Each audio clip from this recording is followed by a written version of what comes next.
मेरे प्यारे दोस्तों, आज हम आप लोगों से जमालपुर जमालपुर रेलवे वर्कशॉप के बारे में बात करेंगे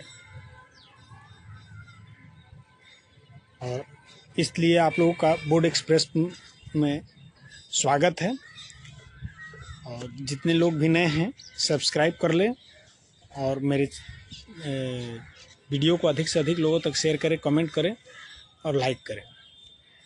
देखिए, मैं कल यात्रा के दौरान एक बड़े ही बुज़ुर्ग व्यक्ति मिले मुझे, जो जमालपुर के रहने वाले थे और वो राजेंद्र नगर से आ रहे थे और एकाएक हमारे बगल वाली सीट पर, जिस ट्रेन से हम आ रहे थे, हमारी बगल वाली सीट पर आकर बैठ गया और बातों ही बातों की सिलसिला में शुरू हुआ।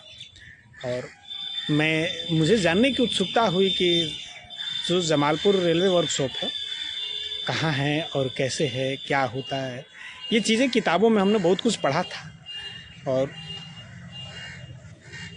मुझे थोड़ा सा जानने की उत्सुकता थी, सो मैंने सोचा कि जानूं मैं। तो जब बात होने लगी तो वहाँ एक दो आदमी और बैठे थे, उन सबसे बातें होने लगी और पता चला कि जमालपुर रेलवे वर्कशॉप की स्थापना 1862 में भारत के प्रथम संपूर्ण रेलवे वर्कशॉप के रूप में की गई थी और यहाँ काफ़ी अच्छा खासा काम चलता था। धीरे धीरे यह बहुत प्रोग्रेस किया था। मालदा के वर्कशॉप के बंद हो जाने से और भी इस पर लोड बढ़ गया था और इस पर जिम्मेदारियाँ बढ़ गई थी। ये अंग्रेज़ों के द्वारा स्थापित रेलवे वर्कशॉप है। धीरे धीरे यह हमारे बिहार के लोगों के रोज़गार का बहुत बड़ा जो है ना कि उम्मीदें बन गई थी और पता चला कि लगभग 22 से 25 हज़ार लोगों को रोज़गार प्रत्यक्षतः प्रदान करती थी। उसमें जो वर्कर थे वो कुल मिलाकर के 22 से 25 हज़ार वर्कर थे और अप्रत्यक्ष रूप से भी वो लाखों लोगों को रोज़गार देती थी। लेकिन वहाँ पर आसपास जो है ना कि कुछ आपराधिक तत्वों से, असामाजिक तत्वों से असुरक्षा महसूस किया जाता था और इस कारण से यह जो है डेवलप नहीं कर पाता था। इसके लिए फिर गवर्नमेंट ने 2 टीए कैंप लगाया सुरक्षा कारणों को ध्यान में रख करके और ये रेलवे वर्कशॉप अच्छा खासा काम कर रहा था। लेकिन जब हमारे नीतीश कुमार मुख्यमंत्री बने, मुख्यमंत्री बनने से पहले जब वो रेल मंत्री बने थे, उस समय ही उन्होंने ये जो टीए थी यहाँ की, दोनों को हटा दिए थे। यानी कहा जाए कि धीरे धीरे जमालपुर को उपेक्षित किया जाने लगा, जमालपुर रेलवे वर्कशॉप को। नीतीश कुमार जब रेल मंत्री बने, उसके बाद फिर जब लालू प्रसाद यादव रेलवे मंत्री बने तो उन्होंने शायद एक टीए कैंप को पुनर्स्थापित किया था और फिर से इसमें जो है ना कि डेवलपमेंट कार्य शुरू किया गया था ताकि इसको जीवित रखा जाए और बिहार के लोगों को रोज़गार अधिक से अधिक मिल सके।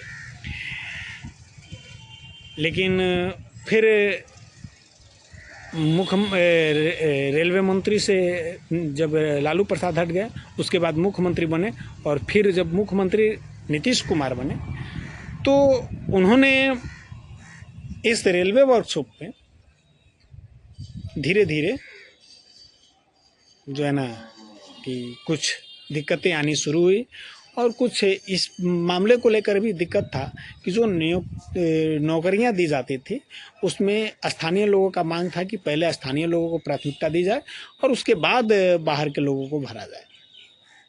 और उच्चाधिकारियों द्वारा जो है कि इसमें ज़्यादा से ज़्यादा बाहर के लोगों को भर्ती कर दिया जाता था और भर्ती प्रक्रिया थोड़ा अन्य